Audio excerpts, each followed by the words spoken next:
everybody, and welcome to Envision's April webinar. We're just going to give it a couple of more minutes to let some more folks join us, and we'll get just started at 5 past the hour. Speak to you in a minute.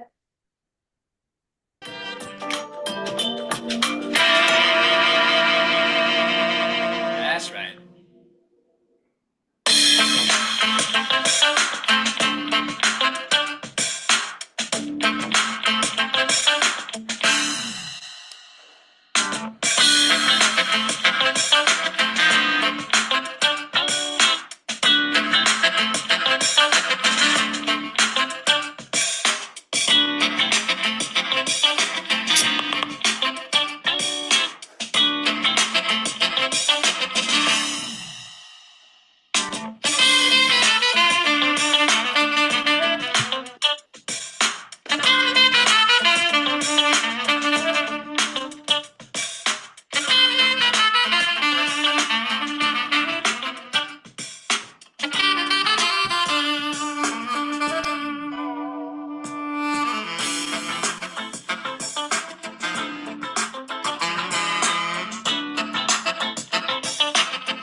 Hello, and welcome to the April webinar from Envision. It's great to have so many of you join us today, and if you're catching up on this on YouTube, great. Thank you for doing that too. I am really excited today. I always am about our webinars, but today especially because we have a wonderful person in the name of Brian Dalton joining us, who's an Envisioner, but he's also an extremely experienced accessibility tech trainer and advocate and just an all-round rock star, really.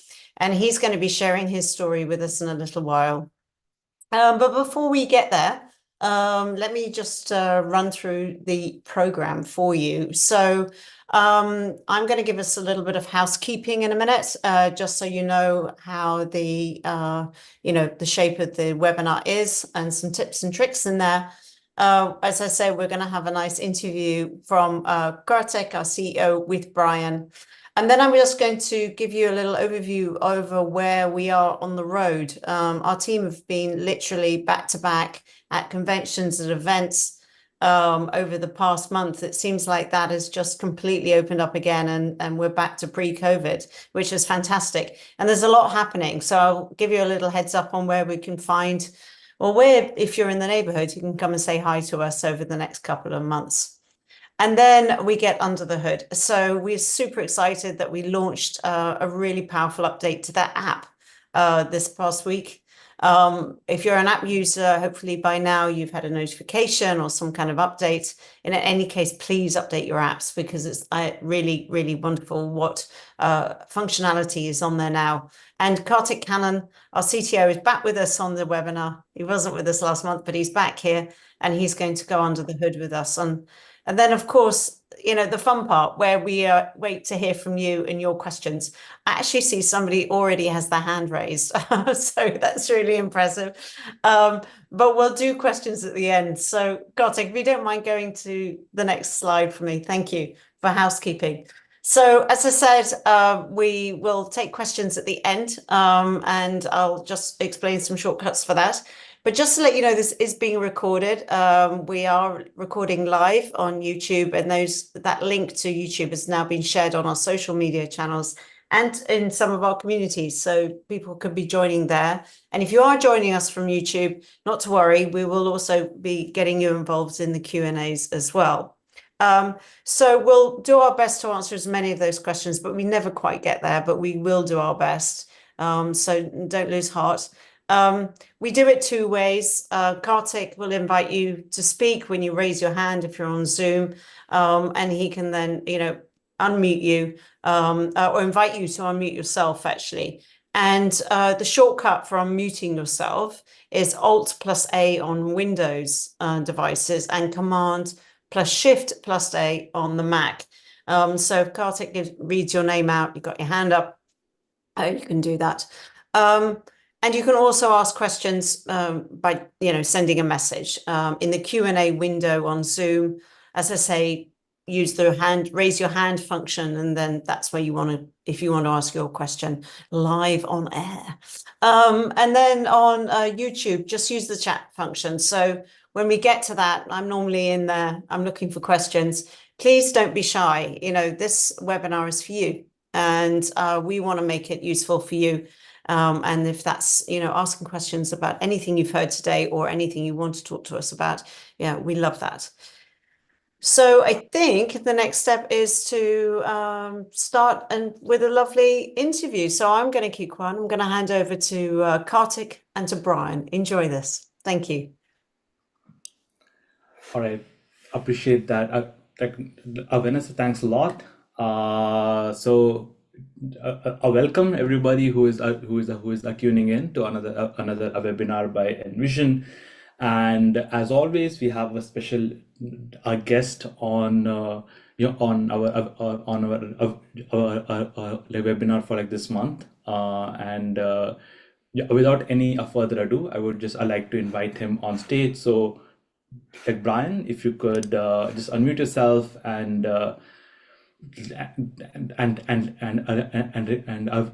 welcome to to the webinar. Thanks so much, Kartik. It's great to be here, and thanks to Vanessa for the wonderful introduction. Awesome. Yeah, so I think just for the benefit of our audience, I think we have been speaking for a while, so of course we know you well, but I think just for the benefit of our audience today, if you could super quickly introduce yourself so that they also can get to be familiar with you. Sure. So as Kartik and Vanessa said, my name is Brian Dalton. I come from Dublin in Ireland, and was born and reared in Dublin, as they say. I'm the eldest of 5 children, and I went to college, and I'm now an accessibility test lead. So not only do I get to test the digital content in terms of mobile applications, websites, hardware devices, but I'm also a user of the technology as well. So I suppose I'm coming from a position of both compliance and usability. So we do the compliance piece, obviously, to make sure that we conform with the standards. And then I bring as well, because I aspects of life inside and outside work. And I love the way technology can enhance my independence and the independence of other disabled people as well. I was always brought up with an encouragement and given the encouragement to be as independent as I possibly could. So my independence was, I guess, nurtured and fostered from a very young age. So I'm now married, still living in Dublin, and I've got 2 children, 2 9-year-old children, who certainly keep me on my toes. Absolutely. Awesome. And like you mentioned that you're playing around with the technology ever since you were like a kid. I definitely want to understand a bit about what were your early experiences with assistive technology specifically, and just walk us through how they've evolved up to like this point, and your experience with assistive technology up to this point. Sure. So I suppose the first I was always into music in a big way as a child. So I was always into, radio, records, cassette tapes, all those good things, which later progressed to CDs and then progressed to files on my PC. I suppose the first piece of assistive technology that I ever had was a Braille watch when I was a very young child. And I was learning how to read the time in much the same way as everybody learned how to read the time. I did it in Braille, where the lid on the watch would would lift up and you could touch the position of the hands. I also used a braille machine in school to write in braille. So just as fully sighted children, my brothers and sisters would learn to write print, I would learn to write in braille. My mum learned at the same time as I did because she had to correct and read what I had written. So we would often have races to see who would learn braille the quickest. So that was quite fun. Um, when I went to secondary school from primary school, I didn't have any teachers who could read braille. But before then, I learned how to type when I was in primary school. And I suppose I didn't see it this way when I was a 9 or 10-year-old child, but my father was very innovative and very forward thinking in his approach. So he would tell me things like, I don't think of you now, Brian.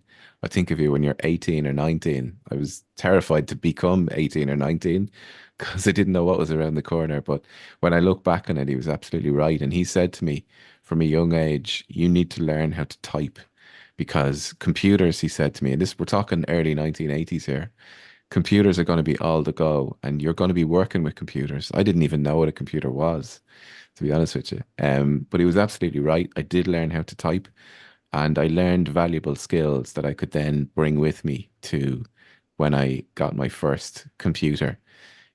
He also wanted me to have access to a calculator. And I remember him wanting to buy me a talking calculator. And he researched high and low to get me a talking calculator.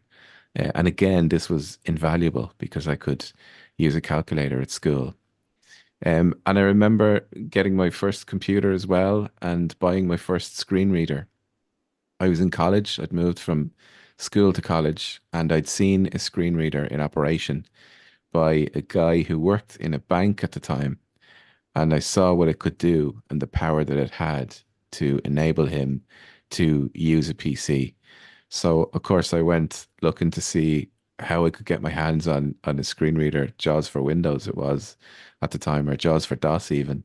And I was told that it would cost about £1,300, which was incredible money back in the 1990s when I was a student with absolutely no money. So I convinced my mum to go guarantor for a bank loan to give me so I could borrow the money to buy a screen reader that I could load onto my PC. She did. When she saw what I came home with, these 4 floppy disks, she thought I was absolutely crazy. But I said to her, you don't understand the power that this technology has and what it's going to enable me to do. And what it enabled me to do was to get a job. So I began working in a bank for a few months, then moved to Aer Lingus, Ireland's national airline, and then on to Clover, where I am right now. But that was all through the power of technology, a screen reader in this case, which enabled me to access the same information and work in an office using a headphone with colleagues around me.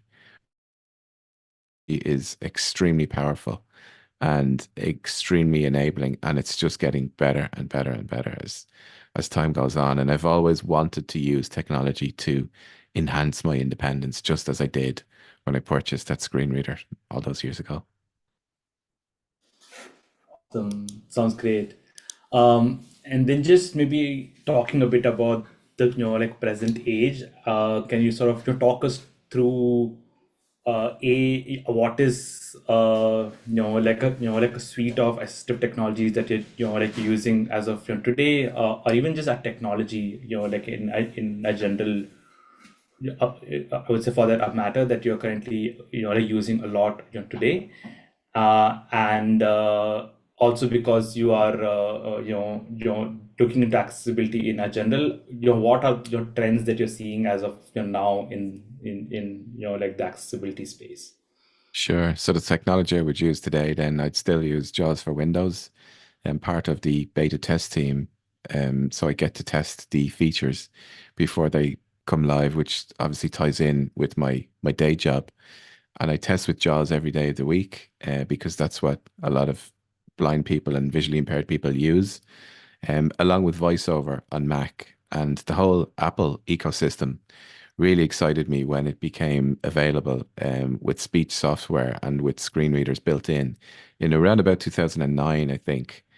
I remember always wanting a mobile phone and had a mobile phone from around the 1990s, but it didn't speak, it didn't have any assistive technology involved. Then I remember hearing of a product called Talks, which I had on my old Nokia phone, which was a bolt-on solution. It had to be installed onto the phone. But the iPhone, I guess, for me, in terms of assistive technology, even though it's a mainstream product, was massive. It was a game changer because I now had a product with a screen reader built in that I could press the home button 3 times and this device would begin to speak to me and I could interact with content using this device. And its popularity has just grown and grown and grown since then. But how nice it was to be able to sit on a bus or sit in a bar or sit in a restaurant or sit in a canteen at work with your friends and use the same device that they were using and access the same information that they were accessing and also send text messages. I remember there was a time when I couldn't send text messages because the phones just didn't have the technology. And I remember sitting in a bar for the first time, texting my friends, and it was powerful. It really, really was. And it's just gone better and better. So my role now would be to test digital content, such as content on websites, such as content in mobile apps and hardware devices to ensure that the content is accessible as it possibly can be. So it can be used by lots of users with lots of specific user needs. So me as a blind person, you would have people with low vision who would have requirements around what they need, people who use speech software to interact with the content as well. So lots of user needs out there. And my job is to make sure that the content is designed and is they can use it. Got it. And since you're also an avid Envision user, I would sort of also I want to understand in which environments or in which situations are you like mainly are using both the Envision app and the glasses? Sure, the aspect of Envision was quite exciting when I discovered that. So initial blog post written by accessibility consultant who could see initially, and then they became blind, and they'd written about the Envision glasses, and I was very excited when I read her blog post. And during COVID, I had just taken up my new role with Clover, and it was on a virtual coffee morning that I had a conversation with a couple of my team, and I was explaining to them about what the Envision glasses were and the power that they had. And I hadn't seen them at this stage. I just read about them. And they said to me, can I ask you a question? How would you read a bill that you would get in a restaurant? Because the company I'm in is all devices and they're retail and restaurant outlets. So obviously you would get your bill and you would pay using these devices. You would pay your bill that you would get. So I said, well, the only really way for me to do it is to either ask the merchant to read it out for me, or if I have a friend with me, but you're at the mercy of whoever you have with you. I don't have any full visibility on it. Whereas if I bought stuff online and on a website, I would have. So we were working on a fun project called a hackathon, which allows you to go out and create some ideas. And based off the Envision system, which allows you to scan QR codes, what we did was we developed a system where the QR code was displayed on the device that the merchant would give you along with your bill. You would use either the glasses or the camera on your phone or the Envision app to scan that QR code, which would then take you off to a web page where you could view your bill and you would know, and I would be able to see and read with my phone because I still didn't have the glasses yet, what was on my bill and was I being charged appropriately for all the items on there. So that was quite exciting. Um, then I took a trip to the Netherlands and I got to see the Envision glasses for myself firsthand with my own eyes, I guess. And first thing that came into my head, well, two things really that came into my head. Number one, I could use them hands-free. So I didn't need to be holding a phone in my hand and pointing a camera in a certain way for people to assist me, because I would use FaceTime quite a bit before I had the glasses. So I would obviously have to, orientate my phone in a certain way. So my hands were now free to do other things with the glasses. And the second thing that really grabbed my attention was, if my assistive technology crashed, which it does do, like any technology, it's liable to fail occasionally. And if my assistive technology crashes, I've no idea what's going on my screen because nothing is spoken. So I thought, well, with the glasses, I would be able to see something on my screen. Maybe there's some text displayed that's giving me some instruction that I need to do to get my assistive technology back working again. So I thought this is a great use case, and I've used it several times since I've got the glasses about a year ago now to read the text on my screen if my technology fails. I've also used the glasses to read menus in restaurants when I'm out.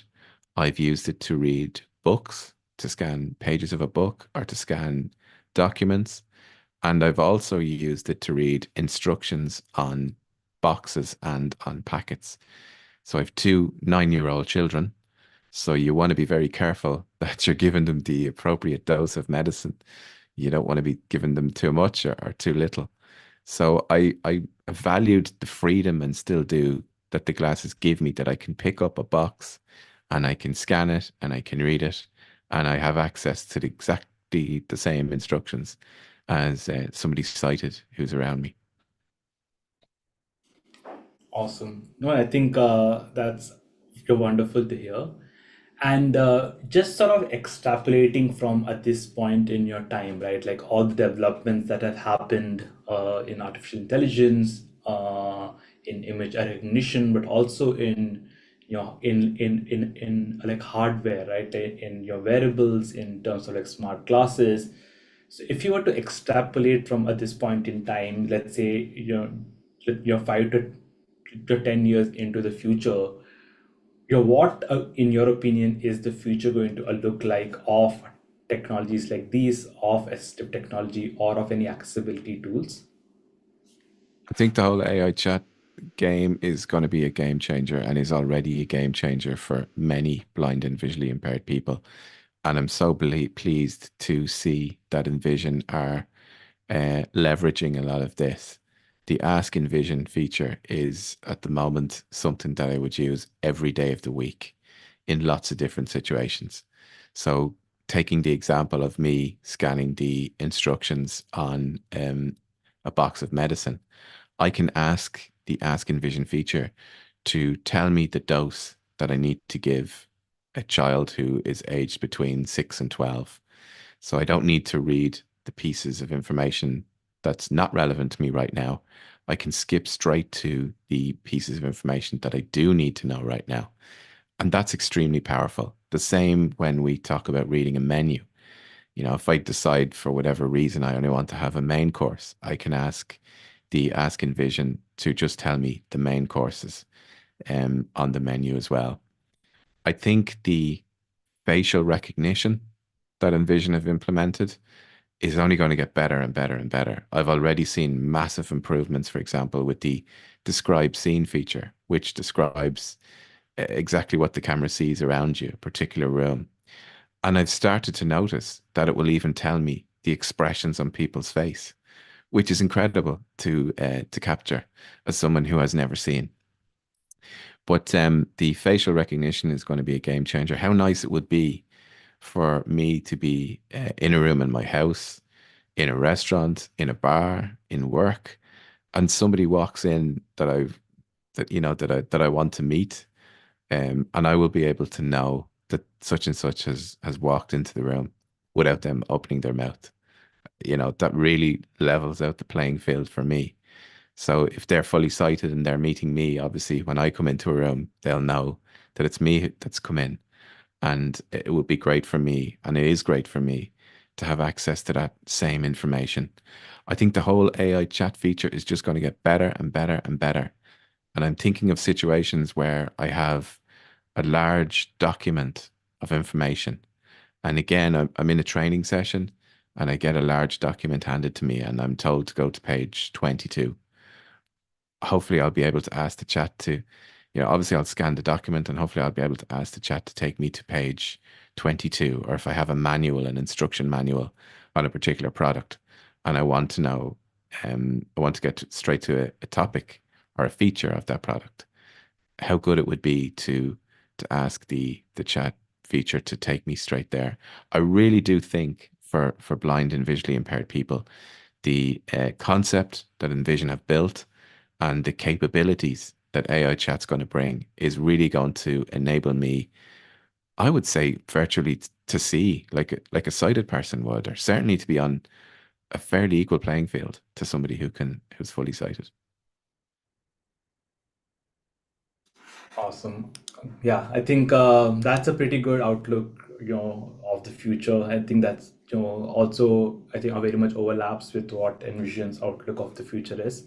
I appreciate you taking the time out today, Brian, to have a chat with us. It's always a pleasure having a chat with you and understanding, stuff from your unique perspective.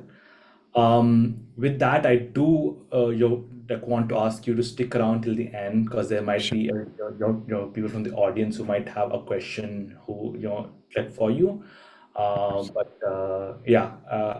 do want to thank you for taking the time today to have a chat with us. No problem, and thanks so much for inviting me on. And can I just say that Envision are a really good company because they're so in touch with the community that they develop for.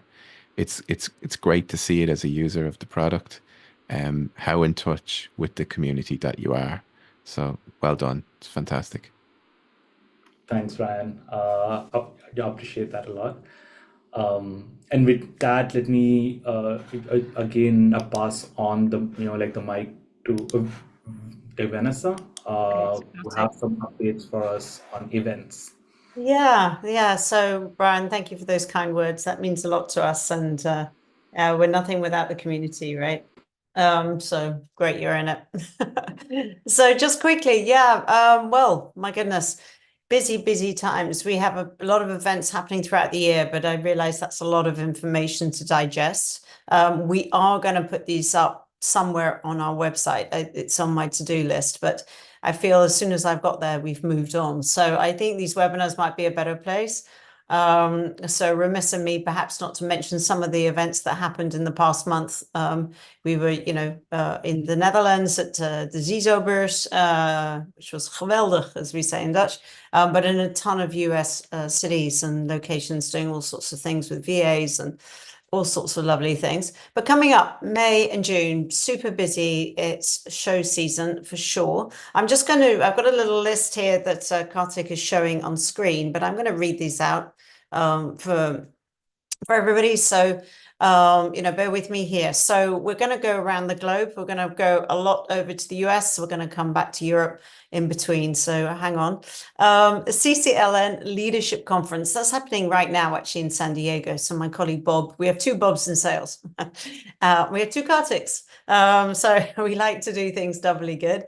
So one of our Bobs is in San Diego now, Bob Siren, and he is at that CCLN Leadership Conference. So if you are there planning on popping in, please go see him. There is a lovely event coming up in May, May the 9th, called Libraries Without Walls. That's in Michigan. And my colleague, the other Bob, Bob Rayan, is going to be there, and he's going to be on site. Attending that event. Now we're going to come over the pond, if you will, to Germany, to Frankfurt and Sight City, which is probably the equivalent of CSUN for the Europeans.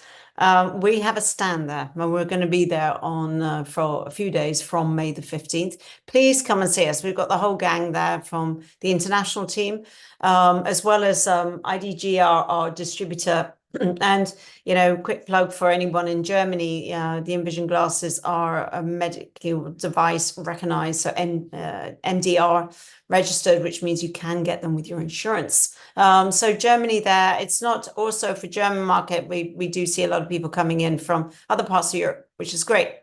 And then we have in June a couple of these TAP programs in the US, one in Arizona, which is AZDAP, Evidence for Success, and that's happening on June the 3rd. And then just a week later, on June the 11th, on the Viva la Vida, which sounds like a song I remember in the 80s. But anyway, Viva la Vida, and that's happening in Texas, center of the universe. That's there. And then back to Europe again, this time in Malaga in Spain in June 17th. My colleague Bagia, who we call B, will be at the EPR annual conference speaking there. So, please, if any of those are on your to-do list or attend list, please come and join us there. And you should be able to find out more information through our social media channels and all the great blogs that my colleague Ria is writing. So more of those. I'll give an update next month on where we're going to be after June. Thanks, Kartik.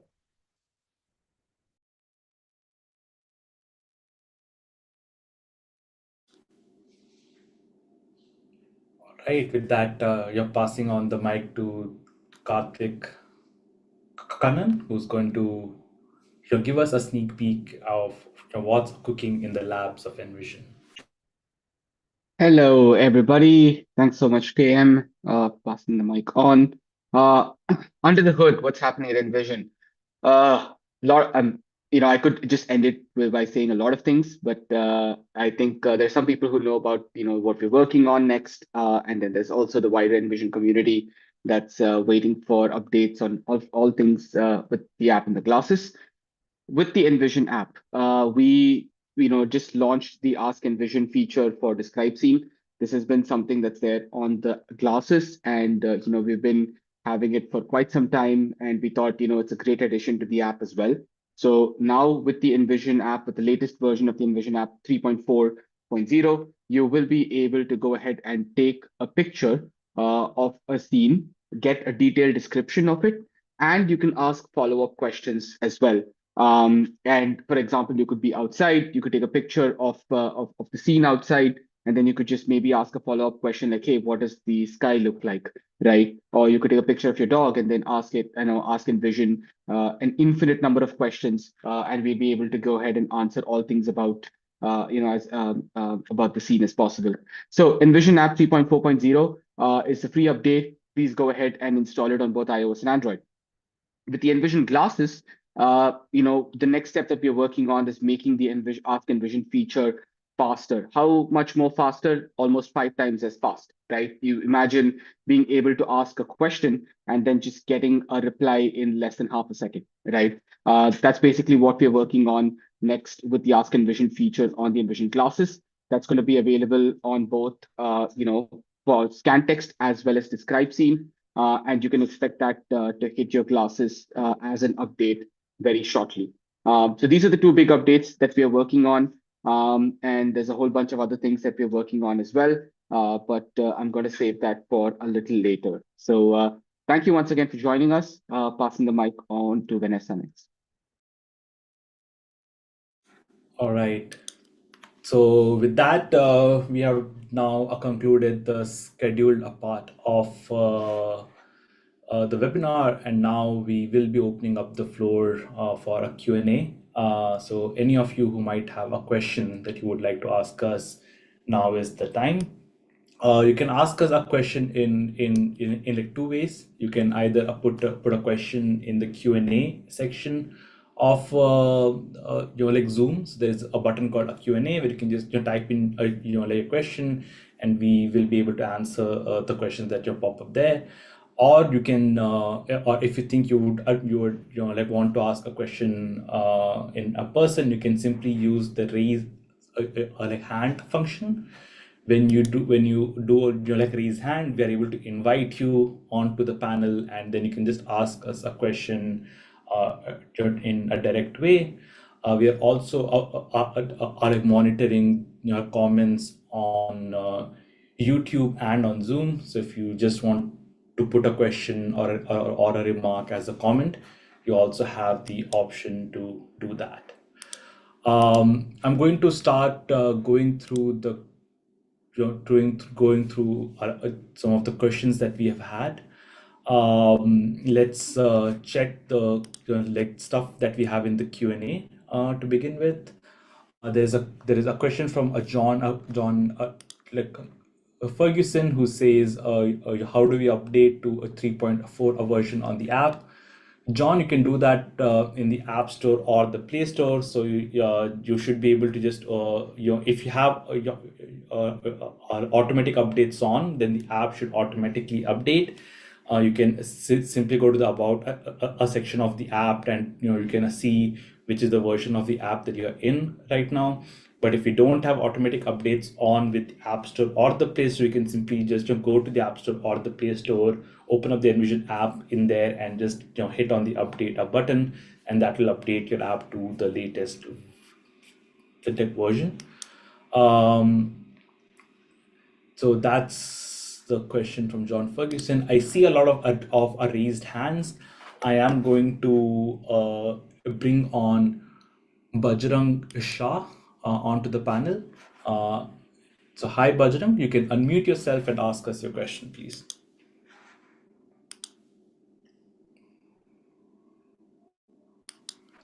Bajrang, you can unmute yourself and you can ask us a question that you might have.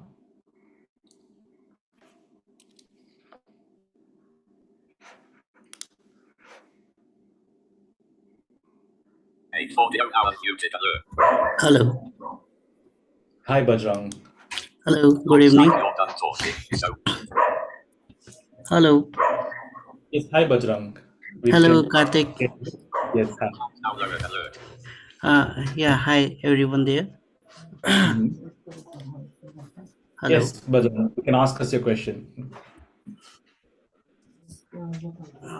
Yeah, I have a question. Like, we have what you say, like in Envision glass. Can we like rectify when we use the glass? Can we rectify the headings and paragraphs when we read the newspaper?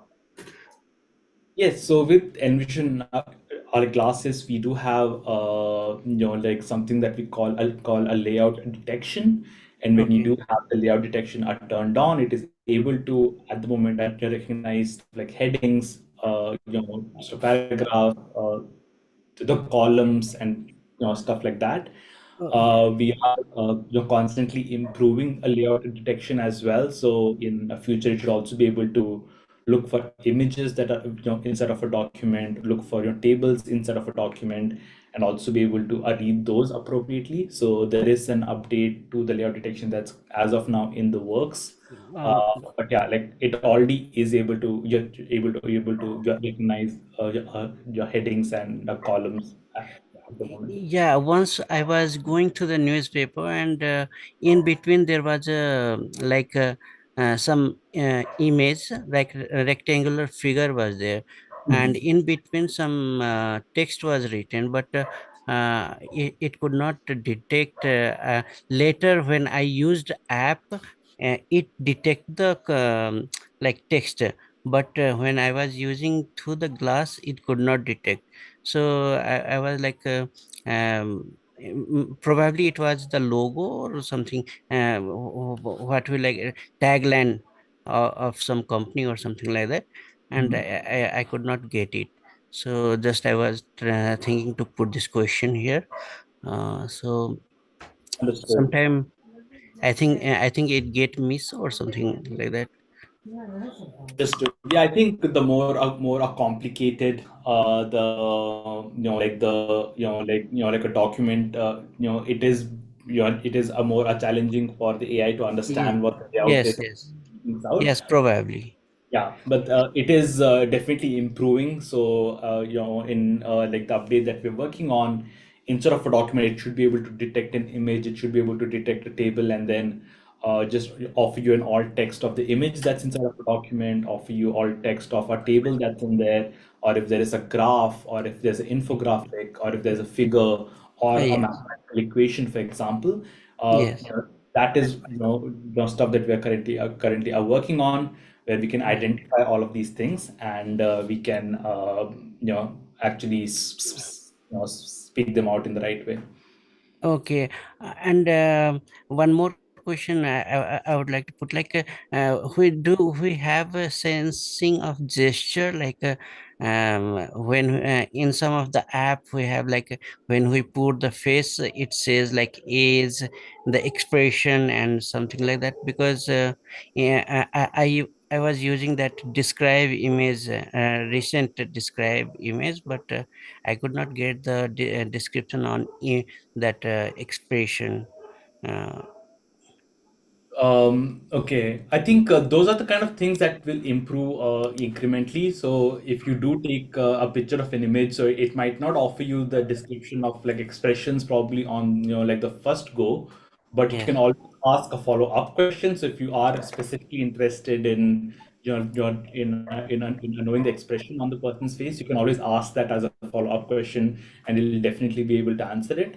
In the first go, we always do our best to give a description of your whatever is in front of you. So that description is always going to be like a short your description, simply to yeah, explain. I think that is in latest version of app we have now in Envision, short description and detailed description of the image. Am I right? Yeah, exactly. Yeah. Okay. If you don't mind, I would like to put one more question. Like, when we use the Envision glass, all the time it is not in the, like, scan mode, or it is not all the time on the operational. But so when it is not in the operational, it goes in sleep mode. So while we are on, while this glass is in sleep mode, can uh, and somebody pass to by that place, can it detect?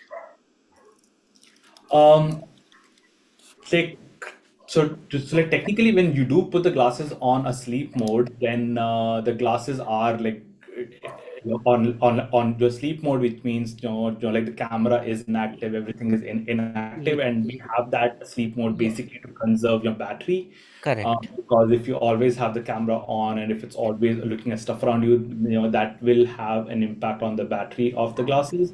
So correct, it won't be possible for like the camera to be active and actually be actively detecting for a face or anything like that. So I think that's not what the intention of a sleep mode is, because a sleep mode is a battery saving like function. So correct. if it's on a sleep mode, it won't be able to do any of the camera based operations. Okay. Okay, thank you for yeah, as because as we use the glass as casual gadget, uh, it's if it can support, it would be more worth, I think, if we can come up with something. Yeah, I think as the technology improves, as like the battery life on these of wearables improve, I think then maybe stuff like what you're proposing should be possible into the future. But I Yeah, think as of now with a wearable, there is a trade-off where we want to make the devices as a lightweight as possible, so we yeah. don't want to fill them up with the batteries. But a trade-off of that is, yeah, we cannot do a lot of battery-heavy operations on it Uh, constantly. Okay, and one more. I saw one interview where you were explaining, like, we are coming on desktop platform. Can just I put this, like, okay, when we can expect such on that platform, app on the platform? It's in the work. We don't have a timeline for it as of yet. Okay, It might take a while for us to, do that. We probably, you do want to have a version out before your summer of this year. So we okay. are working on it pretty fast. But yeah, like we don't have anything that we can make a commitment to as of yet. Okay, okay. Thank you from my side. Yeah, those few questions. All right. Thanks a lot. Thank you so much. I have a couple of questions on the Q&A side of things. There is a question from Marinella who asks, will there be a money reader added to the app at any point? As of now, currently, we don't have like a money reader in the works on the app side of things. On the glasses, we have a partnership with the Cash Reader app, and that's why we have the Cash Reader app on the Envision glasses, and that's why the glasses are able to read cash. But yeah, like since they also have their own app, we don't really have any plans, at least in the short term, to have the money reader on the app. There's also a question from Kuldeep who asks how to order Envision glasses in India. You can order Envision glasses in India just simply by ordering it on the website at the moment, Kuldeep. So you can just go to letsenvision.com, and there is a link in there that'll take you to our online store. You can simply pick the edition of the glasses that you want to, and it will be shipped right to you in India directly. With that, I'm going to again go back towards the raised like hands that I see. I'm going to call Derry Lawler on the call. Yeah, hi Derry. Hi, how are you keeping? Thanks very much for a great webinar today. Just a quick question. Brian mentioned facial recognition with the glasses. How do you get all the details in? Can it be done from a photo, or do you have to take many photos of a person for it to be recognized? Yeah. So the way way a face recognition like works on the glasses is you do take up to 5 images of a person's face, and you do that actually on the Envision app on your phone. So you take 5 or more images of a person's face, and then you add a name to it, and then it gets saved both in the Envision app and on the glasses.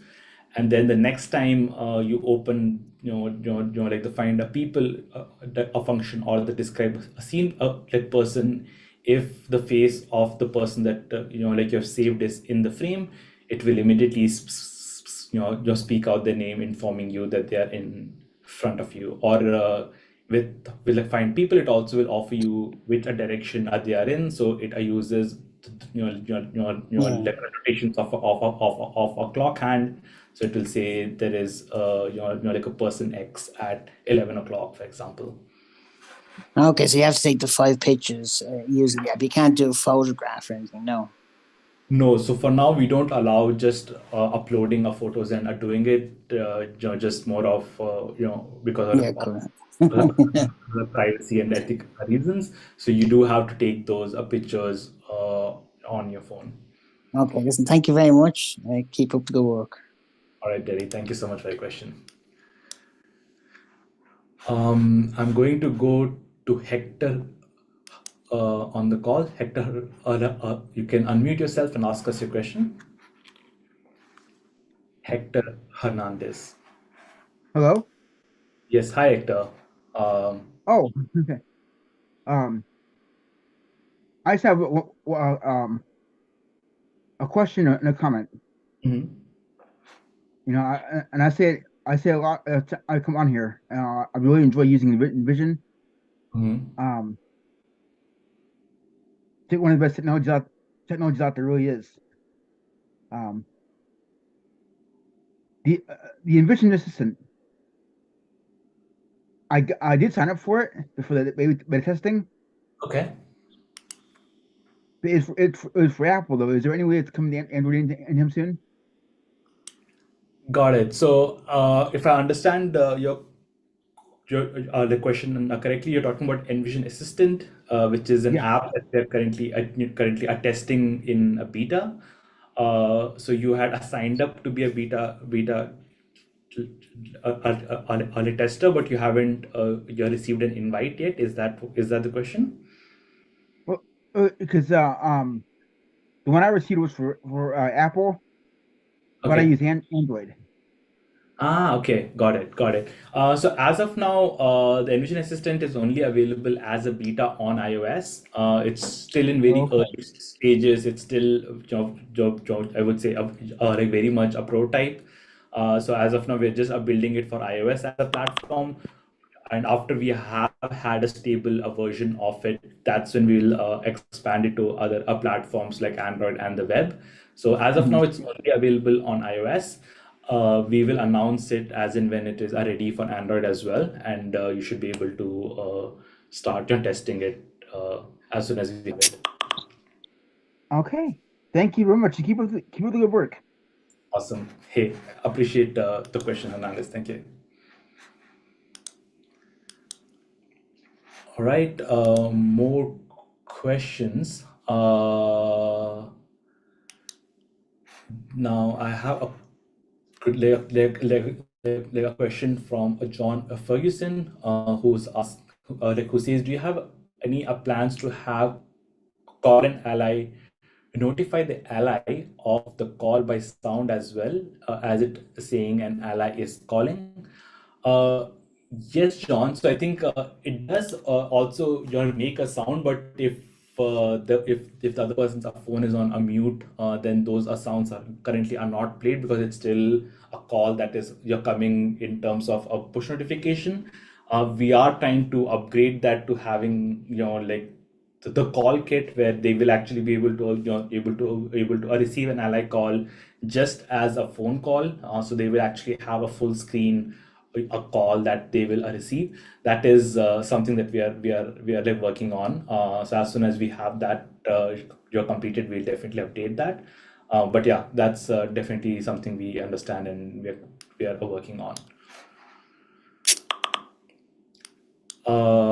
I'm going to bring in a Jimmy Lewis Swain to the panel. Hi, Jimmy. You can unmute yourself and ask us a question. Hi, can you hear me? Yes. So I'm a beta tester for the Envision Assistant, and I was wondering, Karthik Kinning said that they were going to have the describe scene and the describe scene be to go faster. Do you know when that update will hit the glasses? Yeah, it's in the works. So I think like we're trying to improve the speed at which we're actually able to like to get the outputs. If you've already been a beta testing the Envision Assistant, you probably already have seen the speed of Envision Assistant is a lot faster than like the speed we have on a describe scene. And that's because we're doing a lot of engineering in the background just to increase the speed of like response. It's in the work. It's a bit more tricky to do that on like the glasses as compared to the app, but we definitely are confident of achieving that. So we don't have a timeline on the update yet, but definitely when the next update is out, I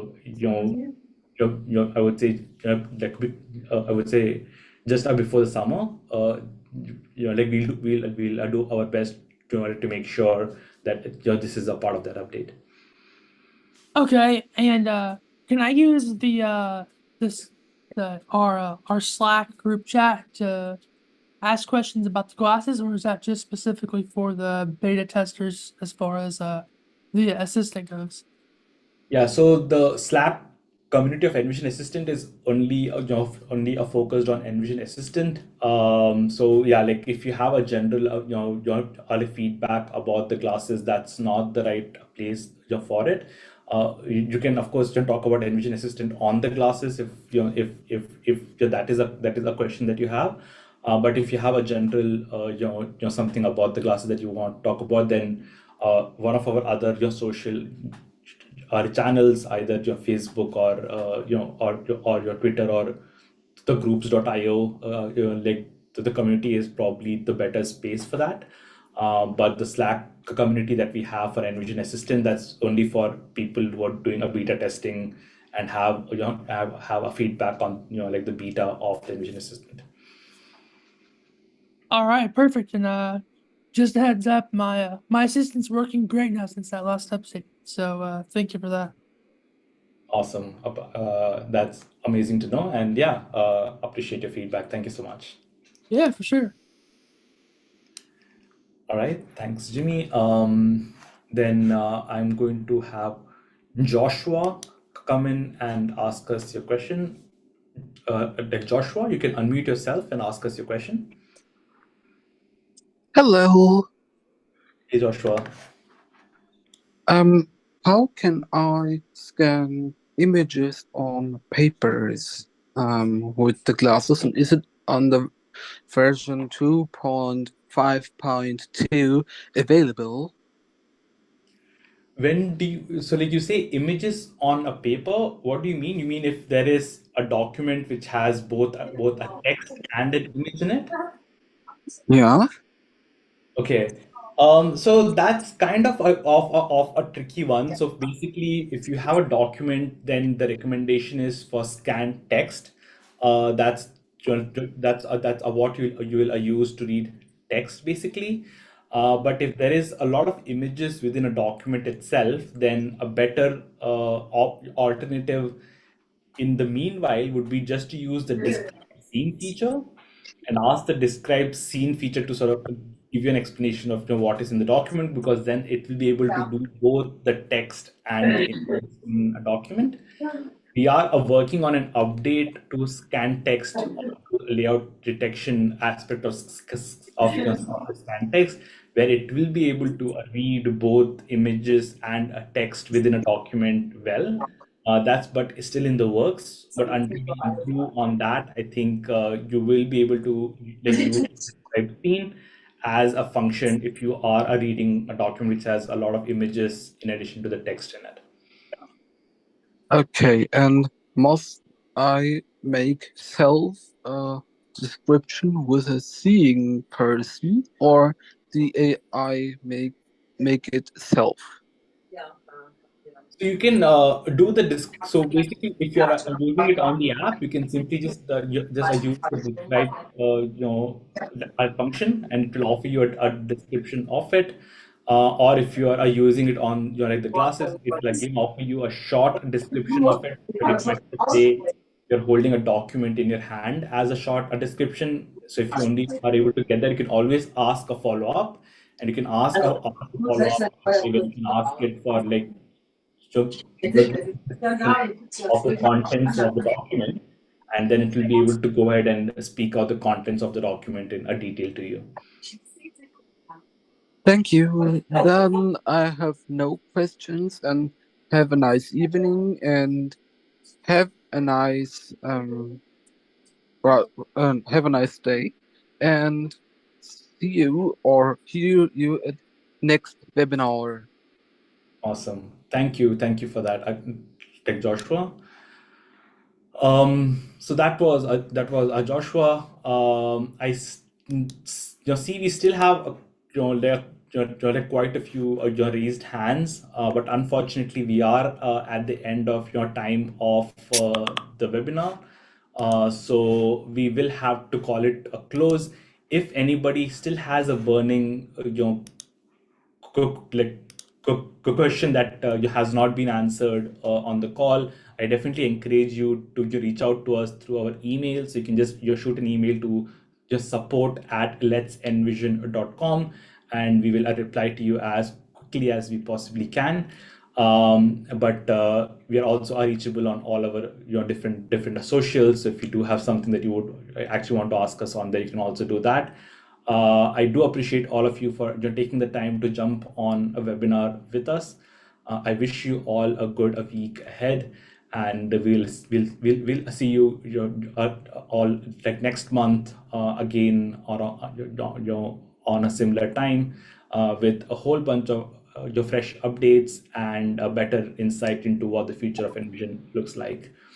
I do want to again take opportunity to thank Brian for his time and for his participation in the webinar, and I wish everybody a good evening ahead. Thanks, Thanks, Karthik. Bye, everyone. everybody. Thanks, Brian. Thanks, Thanks, Karthik. Vanessa. Take care, Thank you. everyone. Bye. See you next Bye-bye. month.